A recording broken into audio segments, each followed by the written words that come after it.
L'œil de Memphrey. Une émission spéciale pour la réalisation de projets d'affaires pour stimuler l'initiative économique. L'œil de Memphrey. Bonjour tout le monde, mon nom est Josée Cloutier. Bienvenue à cette série d'émissions spéciales qui seront diffusées jusqu'à vendredi, L'œil de Memphrey, en remplacement de l'émission La vie en Estrie, habituellement animée par Valérie Guillemette. Alors, vous possédez une entreprise sur le territoire Memphrey-Magog et vous souhaitez prendre de l'expansion ou encore vous voulez lancer une nouvelle entreprise, eh bien peut-être que vous tomberez à ce moment-là dans l'œil de Memphrey. Deuxième édition de ce partenariat avec le CLD Memphrey-Magog. Nos premiers invités, Francine Caillat, David Gauthier. Vous êtes conseiller en développement au CLD Memphrey-Magog, mais d'abord, rappelez-nous, qu'est-ce que c'est l'œil de Memphrey? Quel est l'objectif, le but poursuivi? Le CLD Memphrey-Magog vise par l'œil de Memphrey, dont on est très fiers d'avoir lancé pour une deuxième année consécutive, à stimuler et favoriser le développement de projets d'affaires dans la MRC Memphrey-Magog. Alors, en fait, on appelle ça un guichet unique. On permet aux entrepreneurs de pouvoir venir présenter leurs projets devant un panel d'experts, en fait, pour la recherche de leur financement. Alors, comme vous l'avez bien cité en introduction, ça s'adresse autant aux entreprises qui ont un projet en démarrage ou une entreprise existante qui a aussi un projet d'expansion, de consolidation.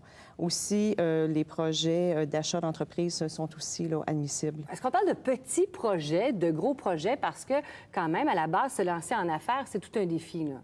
Effectivement. Alors, tout type de projet, secteur d'activité, c'est ouvert à tous et aussi que ce soit petit. Du travailleur autonome aller jusqu'à la plus grande entreprise, c'est accepté. Tous les projets seront regardés et analysés.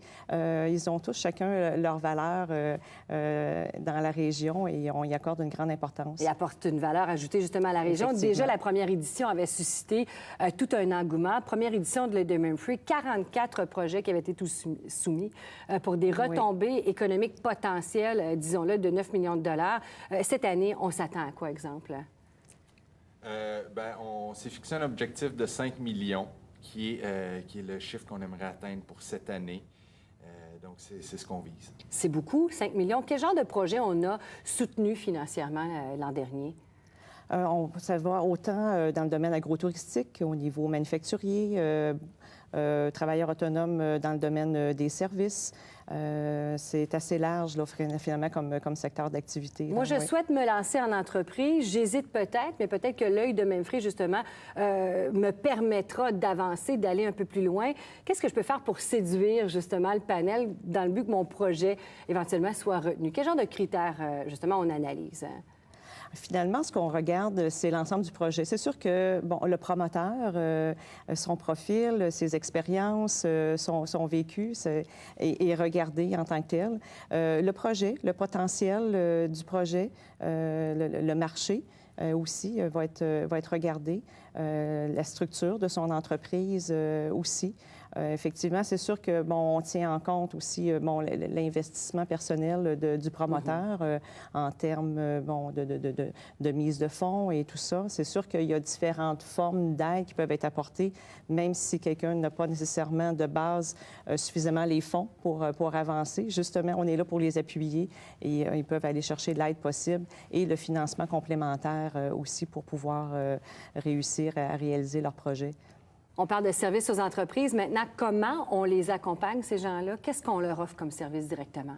En fait, comme tu l'as mentionné, Josée, on travaille à la fois avec les gens qui ont des projets d'entreprise et avec les entreprises existantes. C'est sûr que c'est pas la même intervention. Non, pas du tout. Les gens qui veulent se lancer en affaires, souvent vont arriver avec leur bagage d'expertise, leur expérience dans leur domaine précis. Mais se partir en affaires, c'est pas juste vendre des produits ou des services.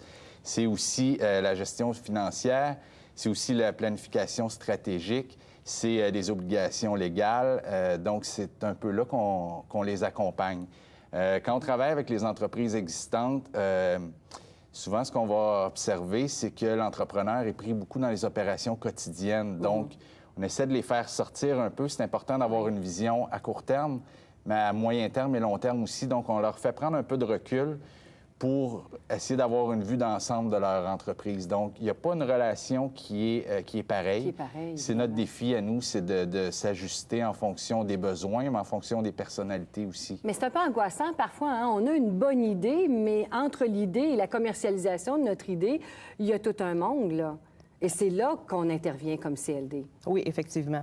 L'ensemble des services, là, justement, les aide à concrétiser. Et finalement, on peut ne pas savoir par où commencer, mais c'est vraiment possible. C'est accessible à tous. Il s'agit juste de pouvoir mettre ça en place, de bien planifier, de structurer notre projet et puis de voir aussi les différentes étapes qui sont à réaliser. Il y a une certaine époque, on misait beaucoup sur le caoutchouc, le plastique, l'industrie automobile à Magog. Maintenant, est-ce qu'il y a un secteur d'activité où on souhaiterait voir des projets émerger? Justement, des projets qui profiteraient de l'œil de Mainfree. Quel secteur d'activité on voudrait cibler en particulier? Effectivement, on vise beaucoup à diversifier les secteurs d'activité. Je dirais, technologies de l'information sont vraiment en développement. Il y a des beaux projets qui ont commencé à bouger avec des interventions au niveau, entre autres, je pense à Magog Technopole et tout ça. Il y a eu des outils qui ont été mis en place pour favoriser ce type d'entreprise-là. Mais dans le domaine des services aussi, on a beaucoup plein de belles idées là, qui nous sont présentées. Il faut que les gens osent. Hein? On demande aux gens, justement, d'oser, de venir nous voir, de déposer un projet. Il y a certainement un échéancier de rattacher à ça, une date limite. Oui, en fait, c'est encore vraiment le temps. C'est une belle opportunité de pouvoir présenter. On accepte les formulaires d'inscription jusqu'au 1er novembre. Alors, c'est tout simple en s'adressant au CLD Mainfree Magog ou directement sur notre site Internet. Le formulaire est accessible et puis on attend avec beaucoup d'enthousiasme les beaux projets que les entrepreneurs ont à présenter. L'invitation est lancée. Maintenant, comment on finance tout ça? On en parle au retour de la pause. Hein?